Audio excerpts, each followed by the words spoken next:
श्रीमद्भागवत एवं देवी पुराण के मुताबिक शनि महाराज का अपने पिता से वैर भाव था, क्योंकि सूर्य देव ने उनकी माता छाया को अपनी दूसरी पत्नी संज्ञा के पुत्र यमराज से भेदभाव करते देख लिया था।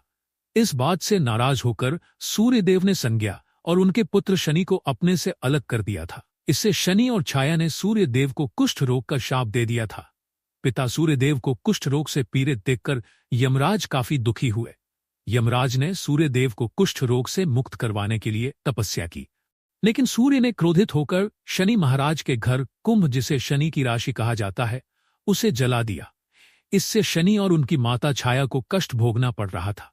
यमराज ने अपनी सौतेली माता और भाई शनि को कष्ट में देखकर उनके कल्याण के लिए पिता सूर्य को काफी समझाया।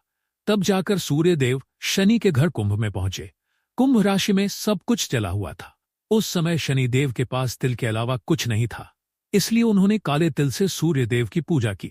शनि की पूजा से प्रसन्न होकर सूर्यदेव ने शनि को आशीर्वाद दिया। क्यों मनाते हैं मकर संक्रांति?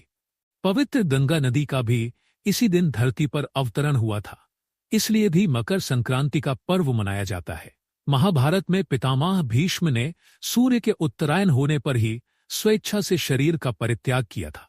इसका कारण यह था कि उत्तरायण में देह छोड़ने वाली आत्माएं या तो कुछ काल के लिए देवलोक में चली जाती है, या पुनर्जन्म के चक्र से उन आत्माओं को छुटकारा मिल जाता है, जबकि दक्षिणायन में देह छोड़ने पर आत्मा को बहुत काल तक अंधकार का सामना करना पड़ सकता है। स्वयं भगवान श्री कृष्ण ने भी उत्तरायण का महत्व बताते हुए कहा है कि उत्तरायण के 6 मास के शुभ काल में जब सूर्य देव उत्तरायण होते हैं और पृथ्वी प्रकाशमय रहती है, तो इस प्रकाश में शरीर का परित्याग करने से व्यक्ति का पुनर्जन्म नहीं होता है और ऐसे लोग सीधे ही ब्रह्म को प्राप्त होते हैं। इसके विपरीत जब सूर्य दक्षिणायन होता है और ऐसे लोग सूर्य दक्षिणायन होता है, पृथ्वी अंधकारमय होती है, तो इस अंधकार में शरीर त्याग करने पर पुनः जन्म लेना पड़ता है। पतंग उड़ाने के पीछे धार्मिक कारण यह है कि श्रीराम ने भी पतंग उड़ाई थी। गुजरात व सौराष्ट्र में मकर संक्रांति पर कई दिनों का अवकाश रहता है और यह इस दिन को भारत के किसी भी अन्य राज्य की तुलना में अधिक हर्षोल्लास से मनाया जाता है।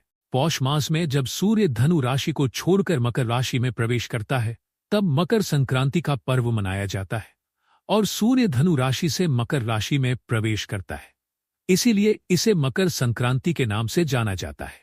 यह एकमात्र ऐसा त्योहार है जिसे संपूर्ण भारतवर्ष में मनाया जाता है, चाहे इसका नाम व मनाने तरीका कुछ भी हो।